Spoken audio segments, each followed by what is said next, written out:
ہمارے علماء امامت کرواتے ہیں، خطابت کرواتے ہیں، امامت کراتے ہیں، خطابت کرتے ہیں، کسی جگہ قرآن کریم پڑھاتے ہیں، کہیں درس دیتے ہیں، کہ بیان کے لیے تشریف لے جاتے ہیں، تو لوگ ان کو پیسے بھی دیتے ہیں، تنخواہ بھی دیتے ہیں۔ اور وہ لوگ جو نہیں چاہتے کہ دین دنیا میں پھیلے، وہ اس پر اعتراضات کرتے ہیں کہ تنخواہ لے کر قرآن پڑھانا یہ جائز نہیں ہے، تنخواہ لے کر امامت کرنا جائز نہیں ہے، پیسے لے کر دین بیان کرنا جائز نہیں ہے۔ اور اس پر دلیل پیش کرتے ہیں کہ رسول اکرم صلی اللہ علیہ وسلم پر نازل ہونے والے قرآن کریم میں انبیاء کی زبان مبارک سے جو اعلان ہوا وہ اللہ نے بیان فرمایا کہ ہر نبی اپنی قوم سے تقریباً یہ بات کہتا، لا اسألکم علیہ اجرا، میں تمہیں دین سمجھاتا ہوں اور اس پر میں تم سے پیسے نہیں لیتا۔ نبی بار بار یہ کہتا، لا اسألکم علیہ اجرا، میں تم سے پیسے نہیں لیتا، میں تم سے دین کی بات کرتا ہوں لیکن مفت دین بیان کرتا ہوں، اور یہ علماء پیسے بھی لیتے ہیں، دین بھی بیان کرتے ہیں، لہٰذا یہ جائز نہیں ہے۔ یہ بات تو میں عرض کروں گا یہ کیوں کہتے ہیں، پہلے اب دلیل کا جواب سمجھ لیں۔ علماء جو تنخواہ لیتے ہیں وہ کفار سے یا مسلمانوں سے؟ جی، جن کے ہاں بیان کے لیے جاتے ہیں اور بیان کے بعد وہ لوگ ان کو پیسے دیتے ہیں تو وہ مسلمان ہوتے ہیں یا کافر؟ اور اللہ کے نبی کن کو کہتے میں تم سے پیسے نہیں لیتا؟ تو پھر یہ دلیل کیسے بنی؟ نبی پاک کفار سے فرما رہا ہے کہ میں تم سے پیسے نہیں لیتا، اور آپ کہتے جی نبی پاک نہیں لیتے، تم کیوں لیتے ہو؟ جس دن ہم کسی کافر سے کہنا کہ ہمیں پیسے دو، پھر ہمیں بھی آپ کہنا کہ تمہاری ترتیب نبوت کے خلاف۔ یہ بات سمجھ آ گئی؟ اچھا، دوسری بات سمجھیں، ایک ہوتا ہے مخالف، ایک ہوتا ہے معتقد۔ پیغمبر اپنے مخالف سے کبھی نہیں مانگتے اور اپنے معتقد سے دامن پھیلا کے مانگتے۔ رسول اکرم صلی اللہ علیہ وسلم نے جہاد کے لیے جب اموال مانگے ہیں تو ایسے آپ دامن کھول کر کھڑے ہو جاتے اور صحابہ سے فرماتے کہ میرے ساتھ تعاون کرو۔ یہ تو ہے تو عثمان غنی اٹھے ہیں 1 اونٹ، پھر 2000 اونٹ، پھر 3000، اور صدیق اکبر گھر کا سارا مال لا رہے ہیں، عمر فاروق آدھا لا رہے ہیں۔ یہ کیا تھا؟ آپ نے کیسے کہہ دیا کہ نبی کبھی امت سے پیسہ نہیں مانگتا؟ تو ایک ہوتا ہے مخالف اور ایک ہوتا ہے معتقد۔ معتقد سے چیز لیں تو وہ خوش ہوتا ہے، اور مخالف سے لیں تو وہ پریشان بھی ہوتا ہے، باتیں بھی کرتا ہے۔ آپ دیکھیں نا، پورے اجتماع کے اندر بیٹھے ہیں، میں کسی ایک کا نام لے کر کہوں بھئی آپ ذرا چائے لے کر آؤ، کتنا خوش ہو گیا، اور میرا نام لے کر کہا کہ چائے لے کر آؤ۔ مخالف کا معاملہ اور ہوتا ہے، معتقد کا معاملہ اور ہوتا ہے۔ رسول اکرم صلی اللہ علیہ وسلم کو ایک صحابی نے کہا حضور آپ کی دعوت ہے، فرمایا میں اکیلا نہیں آؤں گا، میری عائشہ بھی ساتھ آئے گی۔ کہا نہیں حضور آپ اکیلے کی ہے، فرمایا میں اکیلا نہیں آتا، عائشہ ساتھ آئے گی۔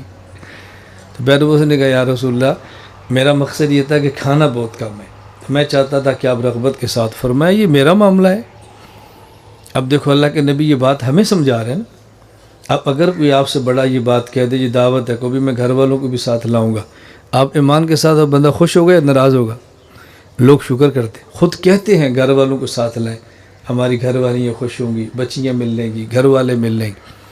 تو اللہ کے نبی نے جب بھی مانگا ہے معتقد سے مانگا ہے، مخالف سے نہیں مانگا۔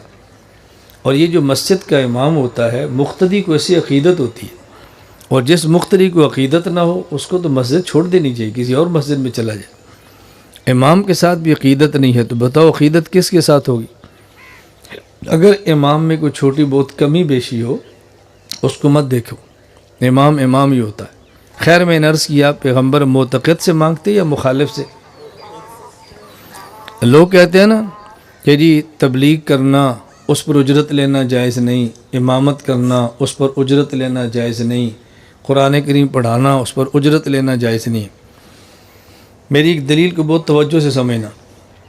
رسول اکرم صلی اللہ علیہ وسلم کا نکاح حضرت خدیجہ سے ہوا، اس کی بنیادی وجہ آپ کی تجارت۔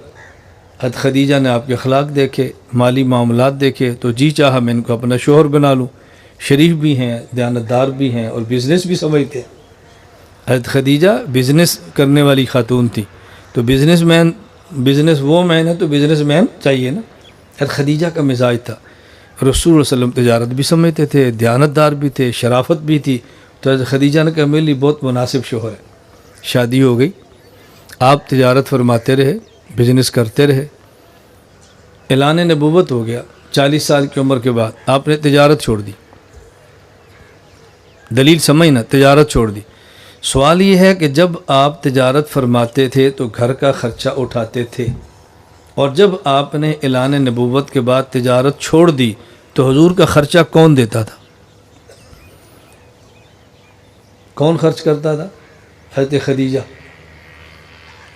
حضور پر مال کون خرچہ کرتا تھا؟ حضرت خدیجہ بیوی ہیں، حضور شوہر ہیں، تو نفقہ شوہر کے ذمہ ہوتا ہے، بیوی کے ذمہ ہوتا ہے؟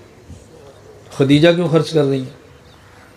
اس کی وجہ سمجھنا، حضرت خدیجہ کی حضور سے دو نسبتیں ہیں، ایک نسبت ہے کہ آپ بیوی ہیں، ایک نسبت ہے کہ آپ امتی ہیں۔ جب تک نسبت بیوی ہونے کی تھی نا تو حضور خرچ فرماتے تھے، اور جب بیوی کے ساتھ نسبت امتی ہونے کی ہوگی نا، اب امتی اپنے نبی پہ خرچ کر رہی ہے۔ تو آپ کیسے کہتے ہیں کہ دین کا کام کرتے اس پر کچھ لینا جائز نہیں ہے؟ حضور پاک صلی اللہ علیہ وسلم جب کام کا آغاز فرمایا ہے تو آپ کی تبلیغ کا کام فرما رہے ہیں اور بیوی آپ پہ خرچ کر رہی ہے۔ ہم جیسے بندے جو کسی کھاتے میں نہیں ہے، کسی کھاتے میں نہیں ہے، رسول اکرم صلی اللہ علیہ وسلم کے بول اور براز پہ مجھ جیسے اربوں لوگ قربان ہو جائیں، ہماری حیثیت ہی کوئی نہیں ہے، اور ہم جیسا بندہ بیوی کا مال اپنے اوپر لگائے تو غیرت کے خلاف سمجھتا ہے، تو اللہ کے نبی بیوی کا مال اپنے اوپر کیسے خرچ کرتے ہوں گے؟ اس کا معنی یہ جو خرچ ہو رہا تھا یہ بیوی کا مال شوہر پہ نہیں تھا، یہ امتی کا مال نبی کے اوپر خرچ ہو رہا تھا۔ اللہ کے نبی لیں تو ٹھیک ہے، اور ہم لیں تو کہتے جی آپ کیسی بات کرتے ہیں؟ تو یہ اپنا ذہن بنائیں، اس کے لیے ذہنی طور پر تیار رہا کریں۔